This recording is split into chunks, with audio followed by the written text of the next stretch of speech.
Hi, I'm Emily. Hi, I'm Kat. And in this video we're going to talk you through how to set up invoices on your account if you've already set up Booking.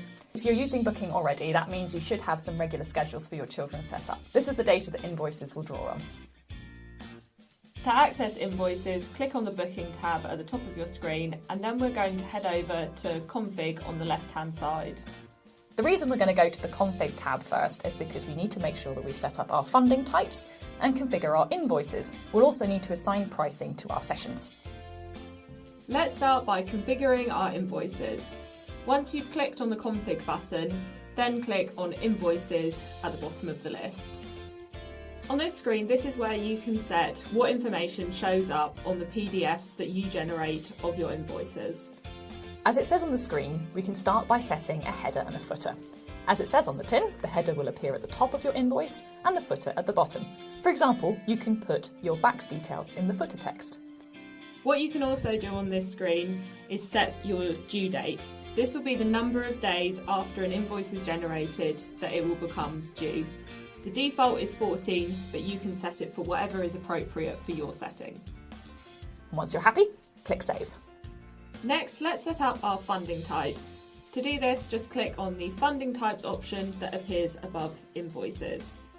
When you first get to this page, you'll see that it's blank, but once you start adding your funding types, these will appear in a list. The main thing to remember about funding types, these are only for your reference. You can apply funding types to a child's regular schedule, but remember that the numbers you put in here will not affect the way that your invoices are calculated. Now we're going to click on the Add Funding Type button. This will bring up a pop-up box.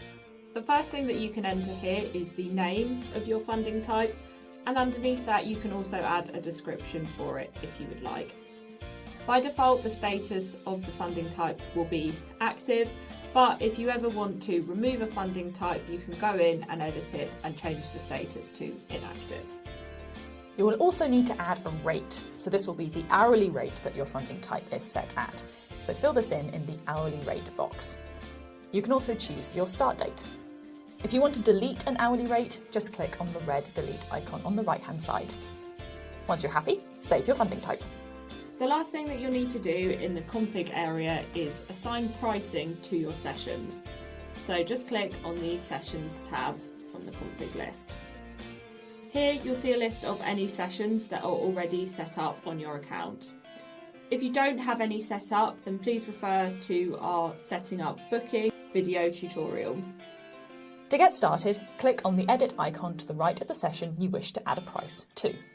The name of your session will appear at the top of the modal, as well as any description, as well as the time of your session. You'll see, just like with funding types, there is also the active and inactive boxes.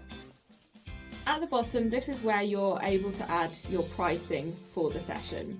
Now, there are a few different options for this. Here you'll see you can choose whether your prices are for the whole session or per hour. The next option depends on whether you set your prices depending on the child's age or not. If you want to set a price by the child's age, just select this tick box. The first option is for 0 to 2 years old. The next option is for children aged 2 years, and the last option is for children 3+ years. In each box, just add the correct price for your child's age. Once you're done, click Save at the bottom.